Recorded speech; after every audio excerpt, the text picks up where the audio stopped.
নমস্কার বন্ধুরা, আমি মনি রান্না বাটিতে আপনাদের সবাইকে স্বাগত জানাই। আজ আমি মিক্সড ডাল তরকার রেসিপি শেয়ার করব। রেসিপিটা লাস্ট অবধি দেখবেন আর ভালো লাগলে লাইক, শেয়ার আর সাবস্ক্রাইব করে পাশে থাকবেন। চলুন তাহলে রেসিপিটা শুরু করা যাক। এই রান্নায় সবার প্রথমে আমি তরকার জন্য ডাল নিয়ে নিয়েছি, আর ডালটাকে আমি কিন্তু ওভারনাইট ভিজিয়ে রেখেছি।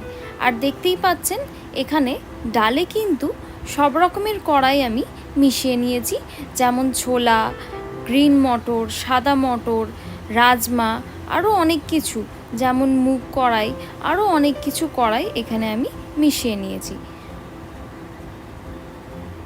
এইসবের সাথে আমার লাগছে পেঁয়াজ। এখানে আমি একটা বড় সাইজের পেঁয়াজকে ফাইনলি চপ করে নিয়েছি, তার সাথে একটা বড় সাইজের টমেটোকেও আমি ফাইনলি চপ করে নিয়েছি। হাফ ইঞ্চি মতো আদার টুকরো আমি এখানে ফাইনলি চপ করে নিয়েছি। তার সাথে লাগছে 8 থেকে 9টা রসুনের কোয়া, ওটাকেও আমি ফাইনলি চপ করে নিয়েছি। লাগছে চপ করে নেওয়া গ্রিন চিলি, তার সাথে লাগছে 1 টেবিল স্পুনের মতো ঘি। এখানে কিন্তু আদা আর রসুনটা চপ করেই নিতে হবে। তার সাথে লাগছে কাসুরি মেথি, লাগছে কাশ্মীরি লাল লঙ্কার গুঁড়ো, তার সাথে লাগছে জিরে গুঁড়ো, আর সাথে আমি নিয়েছি ধনে গুঁড়ো। আপনারা চাইলে সাধারণ লাল লঙ্কার গুঁড়োরও ব্যবহার করতে পারেন। লাগবে পরিমাণ মতো নুন, সামান্য একটু চিনি, আর লাগছে সর্ষের তেল। এবার সেই ভিজিয়ে নেওয়া তরকার ডালটাকে আমি প্রেসার কুকারের মধ্যে দিয়ে দেব। এবার দিয়ে দেব সামান্য একটু নুন, আর তারপরেই দিয়ে দিতে হবে জল। তরকার ডাল আর জলের রেশিওটা কিন্তু 1:3 হবে, মানে আমি যেহেতু 1 কাপের মতো তরকার ডাল ব্যবহার করেছি, জল আমি 3 কাপের মতো ব্যবহার করব। এবার আমি 2টো হুইসেল আসা অবধি এটাকে কুক করে নেব। এবার চেক করে নিচ্ছি ডালটা ভালো মতো সেদ্ধ হয়েছে নাকি। সবকটা কড়াই খুব ভালো মতো সেদ্ধ হয়ে গেছে, অথচ গলেও যায়নি। এই রান্নার সবথেকে ইম্পর্ট্যান্ট জিনিস কিন্তু এটাই হলো, ডাল ভালো মতো সেদ্ধ হতে হবে, অথচ গলে গেলেও চলবে না।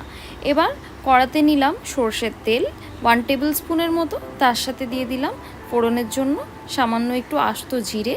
এবার কুচিয়ে নেওয়া আদা আর কুচিয়ে নেওয়া রসুনটাও দিয়ে দিলাম, তার সাথে দেব কুচিয়ে নেওয়া লঙ্কা। এবার সব কিছুকে 1 থেকে 2 মিনিট একটু তেলে নাড়াচাড়া করে নেব। একটু গোল্ডেন ব্রাউন হবার পর আমি দিয়ে দিলাম কুচিয়ে নেওয়া পেঁয়াজটাও। এবার আবারও সব কিছুকে ভালো করে একটু ভেজে নিতে হবে। পেঁয়াজও একটা গোল্ডেন কালার আসা অবধি আমরা পেঁয়াজটাকেও একটু ভেজে নেব। পেঁয়াজে যখন একটা ভালো গোলাপি কালার এসে গেছে, তখন আমি এর মধ্যে দিয়ে দেব কুচিয়ে নেওয়া টমেটো।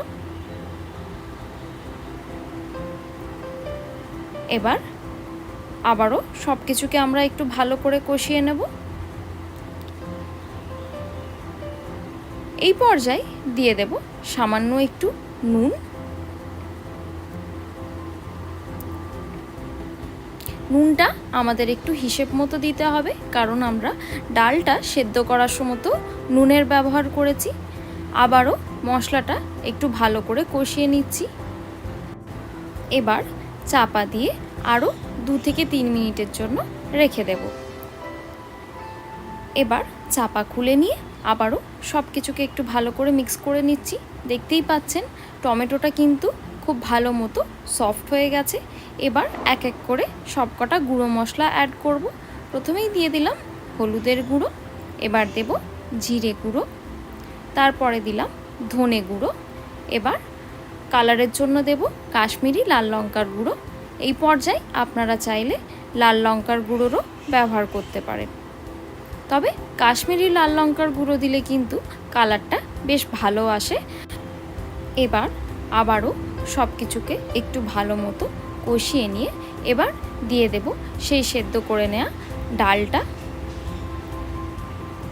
এবার আবারও সব কিছুকে একটু ভালো করে মিক্স করে নিচ্ছি।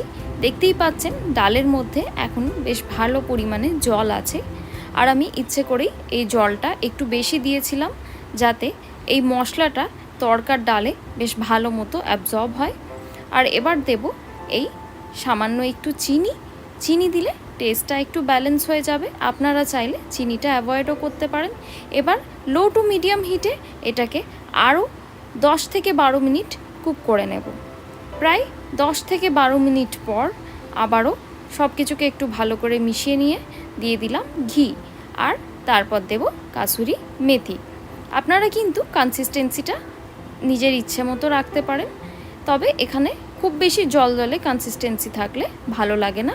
এবার কিন্তু আমাদের এই তড়কা সার্ভ করবার জন্য একবারে রেডি। আশা করছি আপনাদের এই রেসিপিটা ভালো লেগে থাকবে। ভালো লেগে থাকলে লাইক আর শেয়ার করবেন, আর চ্যানেলটাকে অবশ্যই সাবস্ক্রাইব করবেন। ধন্যবাদ।